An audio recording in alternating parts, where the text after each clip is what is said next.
আসসালামু আলাইকুম। সংবাদে আপনাদের সবাইকে স্বাগতম জানাচ্ছি আমি নুসরাত। শুরুতেই সংবাদ শিরোনাম।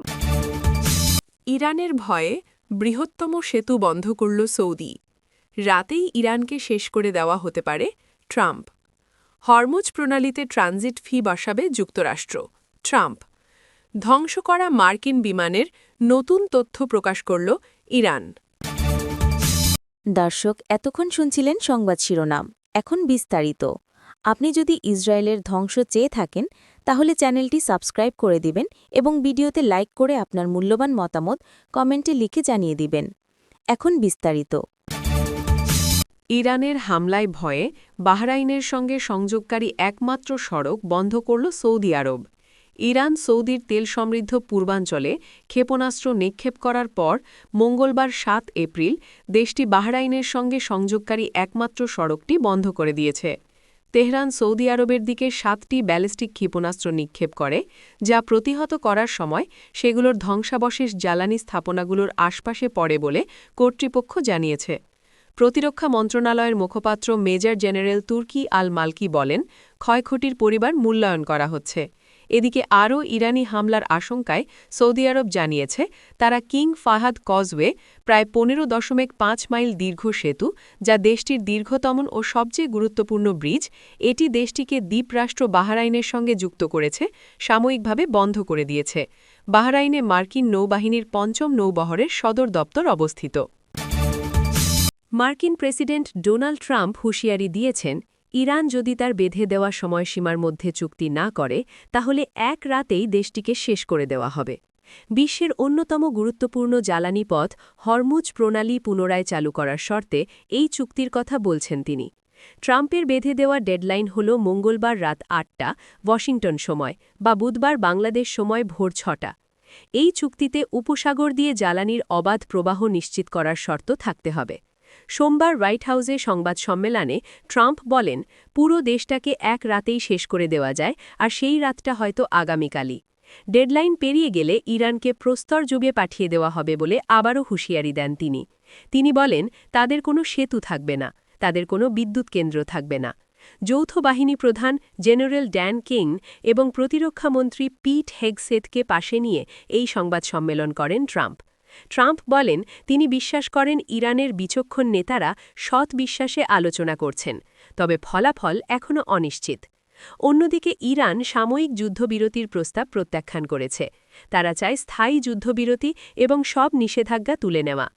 আলোচনার সঙ্গে থাকা এক আঞ্চলিক কর্মকর্তার নাম প্রকাশ না করার শর্তে জানিয়েছেন, যুদ্ধবিরতি ছাড়া কোনো অর্থবহ অগ্রগতি সম্ভব নয়। তিনি আরও জানান, যোগাযোগ বিচ্ছিন্নতার কারণে ইরানি কর্মকর্তাদের কাছে বার্তা পাঠানো এবং জবাব পাওয়া অত্যন্ত কঠিন হয়ে পড়েছে। তিনি বলেন, ইরানের কাছে বার্তা পাঠিয়ে যুক্তিসঙ্গত সময়ের মধ্যে জবাব পাওয়া সম্ভব হচ্ছে না। গড়ে এক দিনের মতো সময় লাগছে। পাকিস্তান, তুরস্ক ও মিশর মধ্যস্থতার চেষ্টা করছে বলে জানা গেছে। এদিকে আইন বিশেষজ্ঞরা সতর্ক করেছেন যে ইরানের অবকাঠামোতে পরিকল্পিত ও টানা হামলা যুদ্ধাপরাধ হিসেবে বিবেচিত হতে পারে। ওবামা আমলের জাতীয় নিরাপত্তা পরিষদের সাবেক আইন উপদেষ্টা টেস ব্রিজম্যান বলেন, সব বিদ্যুৎ কেন্দ্র গুড়িয়ে দেওয়া এবং একটি সরকারকে আলোচনায় বাধ্য করতে বেসামরিক জনগণের বিরুদ্ধে চাপমূলক পদক্ষেপ নেওয়া এসব সম্পূর্ণ বেআইনি। তবে ট্রাম্প বলেছেন, এই বিষয়ে তিনি চিন্তিত নন। তিনি দাবি করেন, ইরানের জনগণ স্বাধীনতার জন্য কষ্ট সহ্য করতে রাজি আছে। ট্রাম্প এই সংঘাতে সহায়তা না করার জন্য যুক্তরাজ্য, ন্যাটো ও দক্ষিণ কোরিয়ার সমালোচনাও করেন। তিনি বলেন, এটা ন্যাটোর জন্য এমন একটি কলঙ্ক যা কখনো মুছবে না। তিনি আরও বলেন, আমেরিকার যুক্তরাজ্যকে দরকার নেই। মার্কিন সামরিক বাহিনীর সেন্ট্রাল কমান্ড জানিয়েছে, যুদ্ধ শুরু হওয়ার পর থেকে এখন পর্যন্ত ইরানে ১৩,০০০-এরও বেশি হামলা চালানো হয়েছে। মার্কিন প্রেসিডেন্ট ডোনাল্ড ট্রাম্প সোমবার জানিয়েছেন, ইরান সামরিক দিক থেকে পরাজিত হয়েছে। তিনি আরও জানান, হরমুজ প্রণালীতে যাতায়াতের ওপর ফি বসানোর একটি পরিকল্পনা তার কাছে আছে। ট্রাম্প বলেন, আমরা যুদ্ধ জিতেছি, ইরান সামরিকভাবে পরাজিত হয়েছে। তাদের কাছে এখন শুধু মনস্তাত্ত্বিক হুমকি আছে। তারা সমুদ্রে মাইন পুঁতে দেওয়ার ভয় দেখাতে পারে। তিনি আরও বলেন, আমাদের একটি পরিকল্পনা আছে, হরমুজ প্রণালীতে ট্রানজিট ফি আমরাই আরোপ করব। ট্রাম্প বলেন, ইরানকে এক রাতের মধ্যে শেষ করে দেওয়া সম্ভব, সেটি হয়তো আগামীকাল রাতেও হতে পারে। তিনি হুঁশিয়ারি দেন, নির্ধারিত সময়ের মধ্যে তার পছন্দের কোনো চুক্তি না হলে তিনি মধ্যরাতের মধ্যে ইরানের সব সেতু ও বিদ্যুৎ কেন্দ্র ধ্বংস করে দেবেন। ট্রাম্প বলেন, আমরা অত্যন্ত ভালো করছি, কেউ আগে এটা বিশ্বাসই করত না ইরানকে এক রাতে শেষ করা যায়, আর সেটা হয়তো আগামী রাতেই হবে। এদিকে অ্যাক্সিওস মার্কিন সূত্রের বরাতে জানিয়েছে, ট্রাম্প ইরানের বিরুদ্ধে অভিযান কিছুটা পিছিয়ে দিতে পারেন, তবে এটি নির্ভর করছে কোনো চুক্তির সম্ভাবনা আছে কিনা তার উপর। সূত্র জানায়, ট্রাম্প যে কোনো চুক্তি মেনে নিতে রাজি আছেন, তবে ইরান এখনও প্রস্তুত কিনা সেটি স্পষ্ট নয়। একজন মার্কিন কর্মকর্তা জানান, এবার সময়সীমা বাড়ানোর সম্ভাবনা নিয়ে যুক্তরাষ্ট্রের মধ্যেই সন্দেহ আছে। একটি মার্কিন সূত্র জানায়, ইরানের প্রতিক্রিয়া কট্টর ছিল, তবে হোয়াইট হাউস মনে করছে এটি আলোচনার কৌশল, এটিকে তারা সম্পূর্ণ প্রত্যাখ্যান হিসেবে দেখছে না। ইরানের দক্ষিণ ইস্ফাহানের এলাকায় আমেরিকান বিধ্বস্ত বিমানের দৃশ্য এবং ভূপাতিত C-130 বিমানের পাইলটের নথি সংবলিত একটি ভিডিও প্রকাশ করেছে দেশটির আইন প্রয়োগকারী বাহিনী ফরাজা।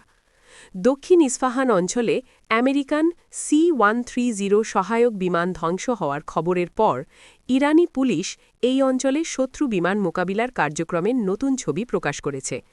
ফরাজা জানিয়েছে, আমেরিকার আগ্রাসী বাহিনীর একটি সহায়ক বিমান গত 5 এপ্রিল পুলিশের বিশেষ ইউনিটের সদস্যদের গুলিতে ধ্বংস হয়েছে। স্থানীয় সূত্র জানায়, বিমানটি ইস্ফাহান প্রদেশের দক্ষিণাঞ্চলে গুলি করে নামানো হয়েছে। ভিডিওটি, যা এখন মিডিয়ার জন্য উন্মুক্ত করা হয়েছে, এতে এই বিমানের পাইলটের রেখে যাওয়া নথি এবং সরঞ্জামের ছবি রয়েছে। ওই পাইলট নারী বলে জানানো হয়েছে। ছবিগুলো প্রকাশ এই অভিযান সম্পর্কে নতুন তথ্য প্রদান করছে, একই সঙ্গে আবার পুলিশের বিশেষ বাহিনীর শত্রু হুমকির মোকাবিলায় সক্ষমতা ও প্রস্তুতির প্রমাণ করেছে। আপনি যদি আমাদের চ্যানেলে নতুন হয়ে থাকেন, তাহলে চ্যানেলটি সাবস্ক্রাইব করে দিন।